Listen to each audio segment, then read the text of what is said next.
સ્વાગત છે। હું છું સુભદ્રા આસારી। હવે જોઈએ આજના મુખ્ય સમાચાર।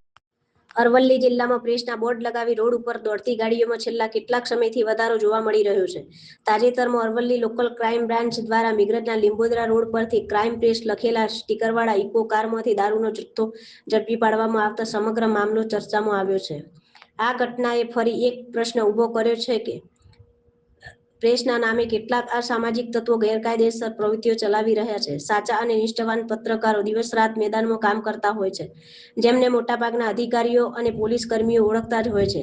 આવા પત્રકારોને પોતાની ગાડીઓ ઉપર મોટા પ્રેસ સ્ટીકરો લગાવવાની જરૂર પડતી નથી। સ્થાનિક સ્તરે એવી પણ ચર્ચા છે કે કેટલાક લોકો પ્રેસના સ્ટીકરો ઉપયોગ પોલીસ ચેકિંગથી બચવા માટે કરી રહ્યા છે।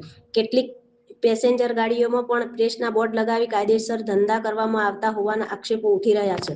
આ સમગ્ર મામલે અરવલ્લી જિલ્લા પોલીસ વડાને માંગ કરવામાં આવી રહી છે કે પ્રેસના સ્ટીકર લગાવેલી ગાડીઓ સામે ખાસ ચેકિંગ ડ્રાઈવ હાથ ધરવામાં આવે અને નિયમ ભંગ કરનારાઓ સામે દંડાત્મક કાર્યવાહી કરવામાં આવે, જેથી સાચા પત્રકારોની છબીને નુકસાન ન પહોંચે અને પ્રેસના નામે ચાલતા ગોરખધંધાઓ પર રોક લાગી શકે। Bureau office, Modasa.